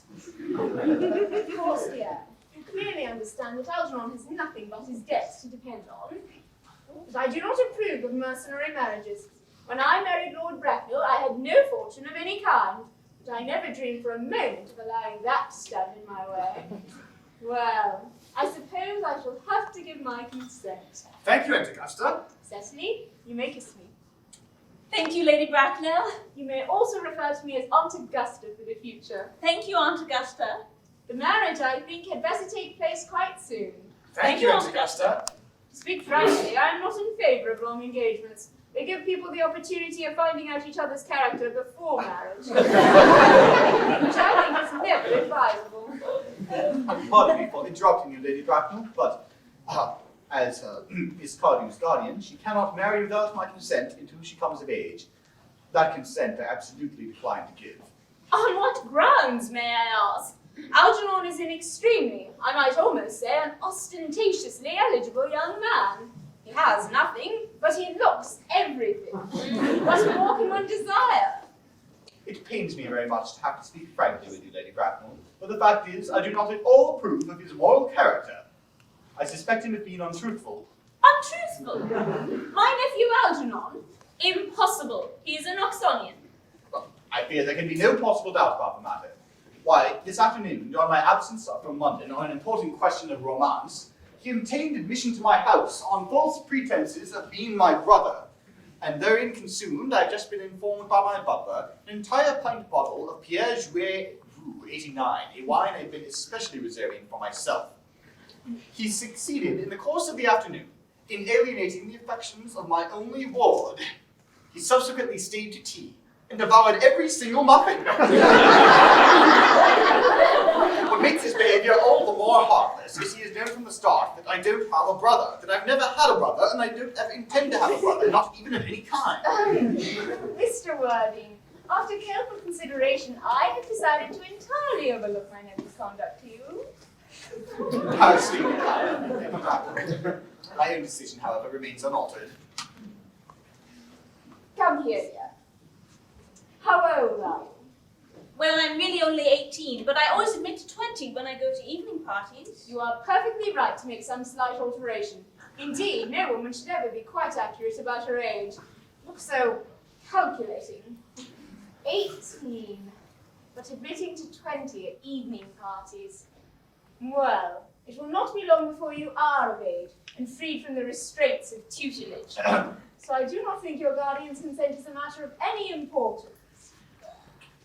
Excuse me, but I think it's only fair to mention, Lady Bracknell, that according to the terms of her grandfather's will, Miss Cardew does not come of age until she is 35.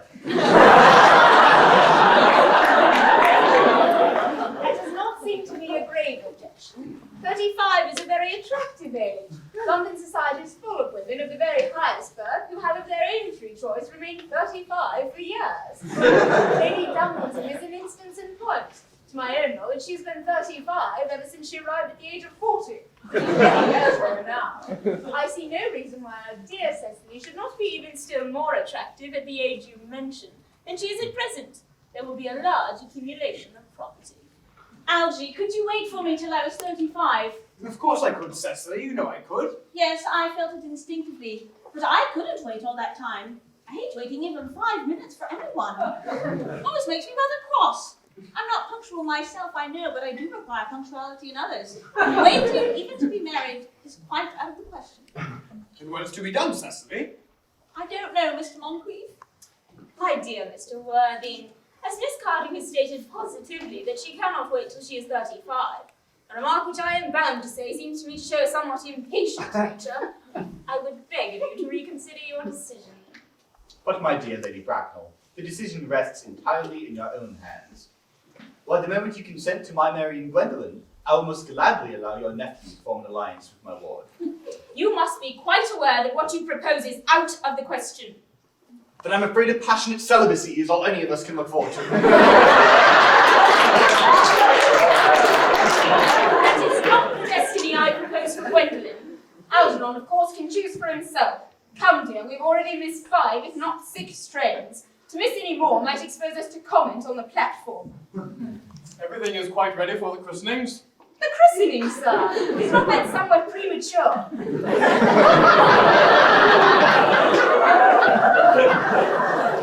Both these gentlemen have expressed a desire for immediate baptism.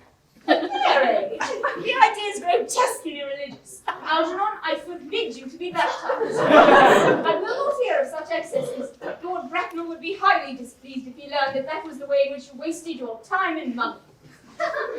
Then am I to understand that there are to be no christenings at all this afternoon? The way things stand right now, Dr. Charlesable, I don't see how the thing could be of any practical benefit to either of us.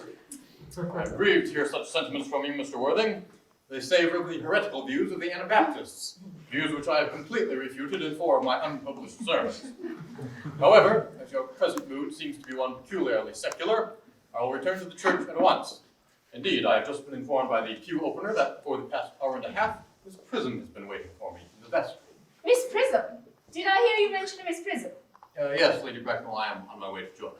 Pray, allow me to detain you for a moment. The matter may prove to be one of vital importance to Lord Bracknell and myself.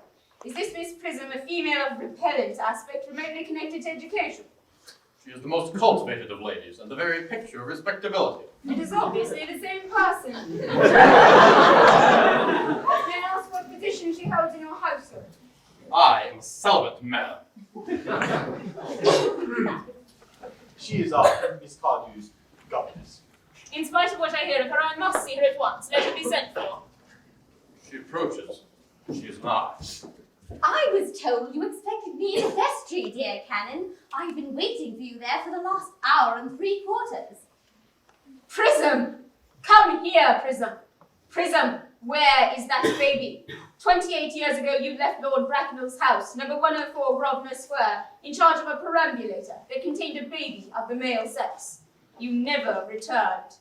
A few weeks later, due to the elaborate investigations of the Metropolitan Police, the perambulator was discovered at midnight in a remote corner of Bayswater. It contained the manuscript of a 3-volume novel of more than usually revolting sentimentality. But the baby was not there. Prism, where is that baby? Lady Bracknell, I admit with shame that I do not know. I only wish I did. The plain facts of the case are these. On the morning of the day you mention, a day that is forever branded on my memory, I prepared as usual to take the baby out in its perambulator. I had also with me a somewhat old but capacious handbag in which I had intended to place the manuscript of a work of fiction which I had written during my few unoccupied hours. In a moment of mental abstraction, for which I can never forgive myself, I deposited the manuscript in the bassinet and placed the baby in the handbag. Excuse me, Miss Prism. Would you happen to remember where you left this handbag? Do not ask me, Mr. Worthing. Please, Miss Prism, I must know. The matter is of grave importance to me. You must tell me where you left that handbag containing that infant. cloakroom of one of the larger railway stations in London. Which railway station? Victoria, the Brighton line. I must retire to my room at once. Gwendolyn, you'll wait here for me? If you are not too long, I will wait here for you all my life.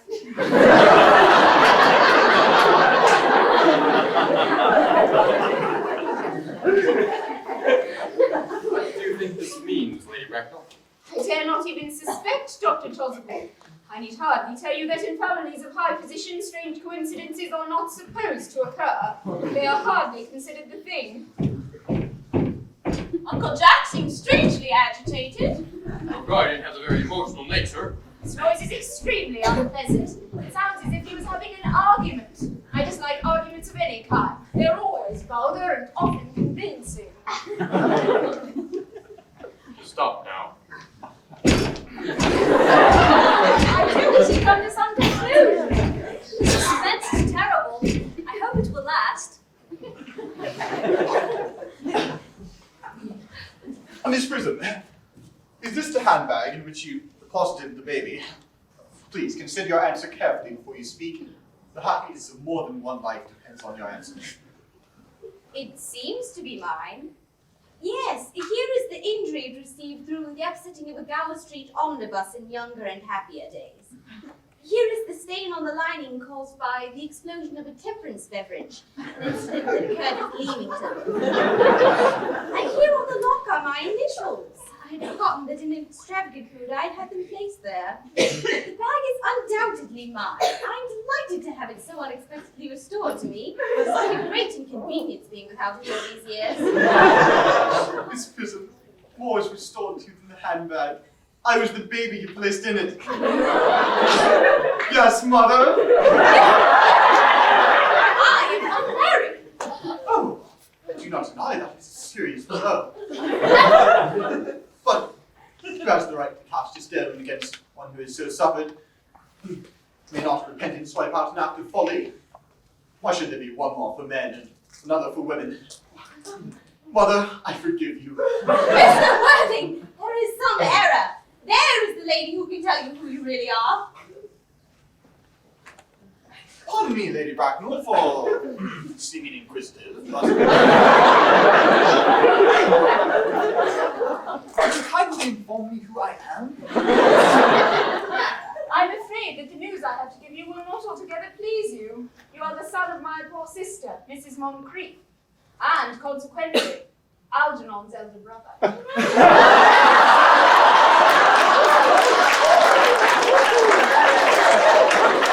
He's elder brother! I always knew I had a brother! I always said I had a brother! How could you ever have doubted that I had a brother? Miss Prism, my unfortunate brother. Dr. Chance, my unfortunate brother.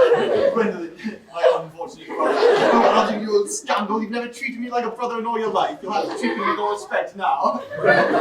Not till today, old boy, I admit. I did my best, though it was out of practice. My own. But what own are you? What is your Christian name now that you have become someone else? Oh, I'd quite forgotten that fact. Your decision on the subject is irrevocable, I suppose? I never change, except in my affections. What a noble nature you have, Gwendolyn. Pardon me, Lady Bracknell again, but at the time when I had been placed in the handbag, had I been christened? Every luxury that money could buy, including christening, had been lavished on you by your fond and doting parents. And what Christian name was I given? For being the eldest, you were naturally christened after your father. Yes, and what was my father's Christian name? I cannot at the present moment recall what the General's Christian name was, but I have no doubt he had one. It was eccentric, I admit, but that was only in later life, and was the result of the Indian climate and marriage and indigestion and other things of that kind. Algie, you don't remember what our father's Christian name was, do you? My dear boy, we weren't even on speaking terms. He died before I was a year old.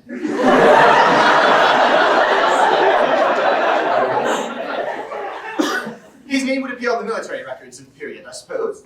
The General was essentially a man of peace, except in his domestic life, but I have no doubt that his name would appear in any military directory.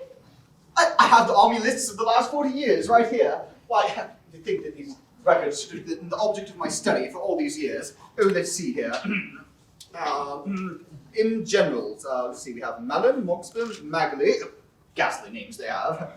Markley, Migsby, Mobbs, Moncrief, Lieutenant 1840, Captain, Lieutenant, Colonel, Colonel, General, 1869, Christian names, Ernest, John. I always told you my name was Ernest. But it's Ernest after all. I mean, it's Ernest naturally. Yes, I remember now that the general was called Ernest. I knew I had some particular reason for disliking the name. Ernest! My own Ernest! I knew from the first you could have no other name.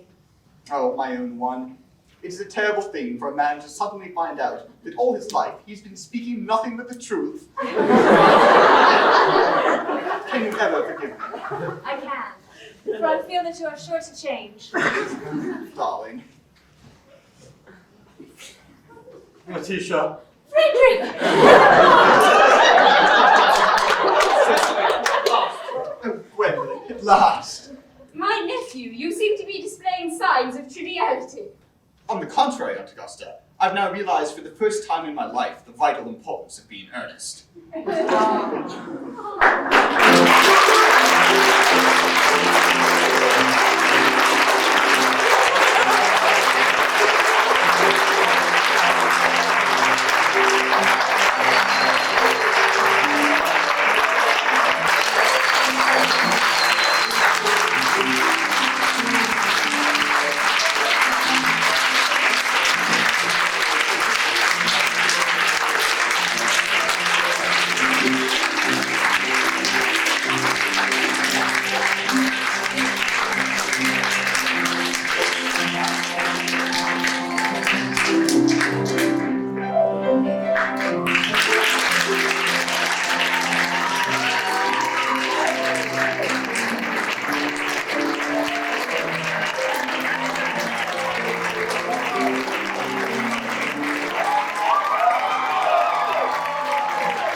That's hilarious. Yes. The only Who one. What's hilarious? Horrible. Where is the mirror? Yeah, where is the mirror? It was right. I just saw it. It's right there. Here, let me see. Dana. Oh, look, she's here. Really? 6 o'clock. Miss Perfect. Oh! I hope I'm not that. You aren't. You're late. I don't know. I didn't close my door. It's okay. A moment of relaxation. And he can't relax. How boring. Hi, Mom. I'm on PAC-TV. Yeah. Not yet. We might edit this part out. Oh, that'd be good. Next on the table because I felt small. Why don't you film Ginny? I really like your red tie. Thank you. You know what? I heard you were throwing away a tie very similar to this. Oh, no. Not a red A good tie. friend of mine salvaged it, and we were both just incredulous that you could have thrown away. Hey, such a Christy, are good you tie. done with the little guy? That was the yet? tie that was in our trash can, wasn't it? No, it isn't. No, it isn't. Actually, it's Jeff Brian Cavanaugh David's has not a ready tie for from me. the trash can. Oh, has he? Yeah. David, stop. I just want to know, how much of this can you take? How much? I can take a lot. All right. Then I'll keep going. But you're wasting battery and film. And, I mean, Definitely wasting film. Eventually here, you're going to say something funny, and I'm going to catch it. what am I gonna say? If I say it sooner, then Yeah, then I'll turn off the camera. okay. Something funny. See, of course, now I'm on the spot, and I can't Shall I ask Sabella for help? I can't think of it. Tell your joke about small children. I can talk about small children. There you go. You know, if you have anything that makes noise, cell phones, pagers, small children, please turn them off. That was good. Not good enough. He's got a new Wow, we eyebrow. have lots of black stuff over there. This is why girls are such great artists. They What? grow up painting. Yeah. Painting? No, it's called smearing, okay? Like, And they do it all backwards in the mirror, so it hardly counts. exactly. Can't you, like... Who are these people babbling on the radio? Let's look That at the would be radio. Sabella. Let's see. It's only Sabella, really. Say something to us, Sabella. Push the button in. Tell us you'll marry... No, tell him you'll marry him. Sabella, will you marry me? Say, do you know who this is? That was yes. Well, then all you do is you tell us the term and then you tell us Make about sure you the get term. Okay. Yeah, I'm getting it. You know, You just kind of have this propensity for having girls run their fingers through your hair. it's the cells that can. Go away, go away, go away, go away. Look, didn't you ever hear that hair artists are just remember temperamental for- people, and if you mess with them, they'll Do you know get mad and do things? Actually, no. That's nonsense. You're temperamental even when you're not mental. Well, that that's good. However, I'll get a little better so you can look at it. Yeah, smoking. Periodic. Oh my goodness. not smoking, that's steam. There you go. Are you zooming on normal hair? Oh yeah, we're getting it all. The curls. And the curls and things. In other words, this is the last night. Christy's gentle yet professional touch.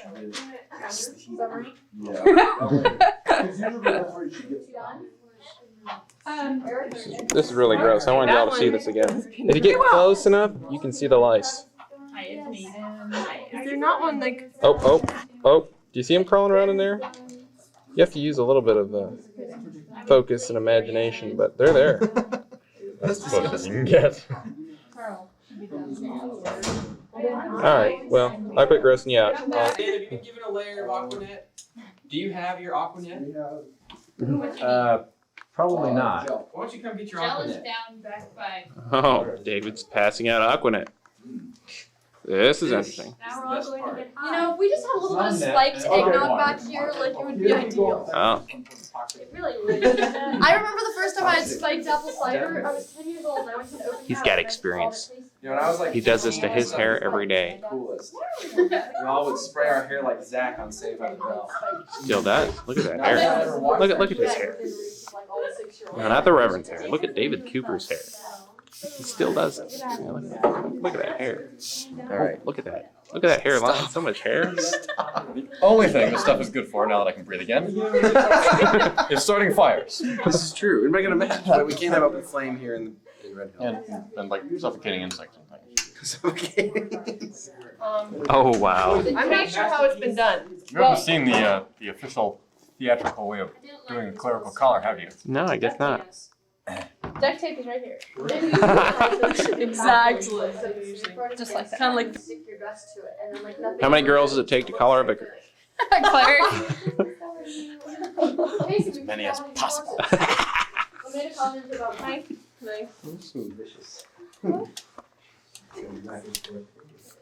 cat fight. This is why people really join Eden Troupe, Yeah, so they can be pampered. You know what? To be perfectly honest, like, It's not pampering. yes, it is. Leave my camera alone, Mr. Cooper. Unless you're going to You take have a- pictures with it. Do you have a job? Oh, I'll take pictures with it. Well, he'd come up with something else to I'm not showing myself in the image. Oh. do. I think I was stepping I hate aside. you. Now I'm gonna take a picture of myself and someone else. I don't want pictures of you, David. Good job. David, Such vanity. That's just alarming. Every single picture Mary has is going to have David Cooper in it. Here, give me the camera. Whoa. David, give me the camera and stay there. Great. Justify. Any other girls want to make comments on flirting for the record? What is this? Dana, Mary Beth. Oh, Christy Who does. cares? I'd just like to point out that flirting may be a national pastime, but once you're married, it becomes a sort of addiction. So past a certain line, it becomes a problem. Oh. I'm confused. So how do we flirt in a balanced manner? Flirt about here. Have your Priority priority straight, plenty of self-esteem, actualize yourself, reach a higher consciousness, know what you want, and do plenty of yoga. All right. Thank you very much. No, it is not. Where's your? Will you knock it off? He's coming. It's like Dr. Ferris's can of stop it! Stop it! Finish me so I can get fun. Okay.